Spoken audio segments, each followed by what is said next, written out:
to our generation, ini generasi kita, generasi Z. Hai Gen Z, saya Intan Amelia Priska dari SMA Negeri 1 Cisarua, Bogor. Pada kesempatan kali ini, saya ingin menceritakan sudut pandang saya terhadap literasi digital sebagai generasi Z. Sama seperti kalian, saya tumbuh bersama dengan perkembangan teknologi dan internet. Saya juga terbiasa dengan hal-hal yang serba instan. Kini jempol bukan sembarang jempol, akan tetapi jempol adalah pedang. Loh, kenapa? Kenapa lagi? Mungkin sebelum saya membahas itu semua, di sini saya ingin bertanya satu hal. Teman-teman, kita sering kali mendengar istilah ataupun kata Gen Z, dan tentunya sudah tidak asing lagi, bukan? Tapi sebenarnya, siapa itu Gen Z? Mungkin secara umum, Gen Z adalah mereka yang lahir pada tahun 1997 hingga tahun 2012. Adapun generasi pasca Z atau generasi Alpha yang lahir pada tahun 2013 hingga sekarang. Gen Z seringkali dikaitkan dengan istilah digital natives karena tumbuh besar dengan teknologi digital dan sangat akut pada yang namanya media sosial. Beberapa hal yang bikin generasi Z disebut digital natives adalah: yang pertama, setiap keputusan pasti dimulai dari layar, dari apa yang mereka lihat, dari FYP mereka yang bilang bahwa itu benar atau enggak. Mereka jadiin itu sebagai tolak ukur untuk mencari informasi dan bahan verifikasi, termasuk saya. Kedua, interaksi sudah lama beralih. Kita sebagai Gen Z lebih menggemari interaksi secara online dibanding offline. Benar? Dan hal ini terjadi bukan tanpa alasan. Melalui media digital atau media sosial, kita sebagai Gen Z merasa lebih senang karena dapat berinteraksi dengan lebih aman dan nyaman. Kayak kirim chat sebebasnya. Kalau salah kan gampang, tinggal pencet, boom, pesannya hilang kayak ditelan bumi. Kalau belum siap ngobrol, tinggal didiemin aja pesannya. Simpel kan? Bukan hanya itu, kita juga bisa berekspresi lewat emoji-emoji lucu yang disediakan oleh sistem. Dan bahkan kita bisa saling share foto atau video secara bebas. Ketiga, dengan adanya perkembangan teknologi digital, kini Gen Z makin lekat sama yang namanya instan. Karena sekarang semuanya udah serba mudah. Siapapun bisa akses dan bisa pakai. Kita tinggal gerakin tangan dan udah deh bisa akses semuanya.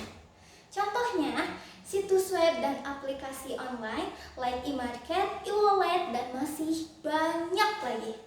Hal tersebut menjadi bukti nyata bahwa perkembangan digital memiliki banyak manfaat. Dan kita juga tahu bahwa Gen Z adalah generasi yang up to date. Tapi sebagai Gen Z, kita nggak cukup cuma bisa pakai teknologi yang serba cepat aja. Ya, nggak cukup cuma scroll, klik, swipe, and share. Lihat di depan sana, ada banyak tantangan yang nunggu buat kacauin semuanya. Makanya, di sini literasi digital itu dibutuhin di era kita. Why? Karena biar kita sebagai Gen Z yang akan menjadi generasi penentu masa depan bangsa bisa jadi pengguna yang benar-benar paham dan melek digital. Kita sebagai Gen Z harus siap menghadapi tantangan dunia digital.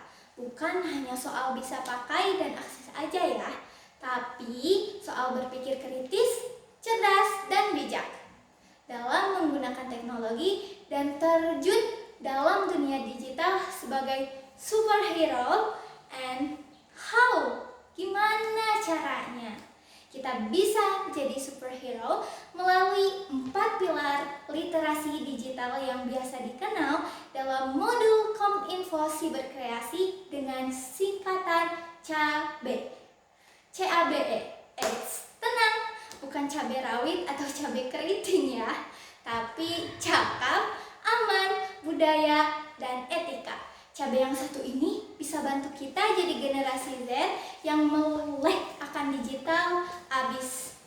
Dimulai dari cakap digital, sebagai Gen Z kita harus bisa memanfaatkan teknologi sebaik-baiknya. Kayak buka handphone itu jangan cuma cari hiburan aja ya, tapi coba mulai belajar editing, baca buku digital, dan akses banyak ilmu pengetahuan. Terus kita juga harus mengedepankan yang namanya aman digital. Jangan sampai pas buka media sosial terus dapat info cara bisa jadi peri dalam satu malam, kamu langsung share informasi tersebut tanpa riset terlebih dahulu. Jangan kemakan hoax ya, enggak kenyang, yang ada kamu malah rugi. Kita juga jangan lupa sama budaya digital, karena komunikasi lewat layar bukan berarti nilai dan norma dalam menggunakan media digital dapat ditinggalkan begitu saja. Kita tetap harus dapat berinteraksi dengan mengutamakan kenyamanan bersama. Yang terakhir, tapi yang paling penting adalah etika digital. Tentunya dalam menciptakan kenyamanan bersama, kita harus mengutamakan moral dan etika dalam dunia digital. Jangan sampai ngechat orang diawali pakai P doang ya. Melalui CABE kita siap menjadi generasi Z yang melek akan digital. Sobat Gen Z, ayo mulai terapkan 4 pilar literasi digital dari sekarang. Karena kalau bukan sekarang, kapan lagi? Kalau bukan kita, siapa lagi? We are Gen Z, we are ready for the action and being a superhero. Terima kasih, saya Intan Amelia Priska, pamit undur diri.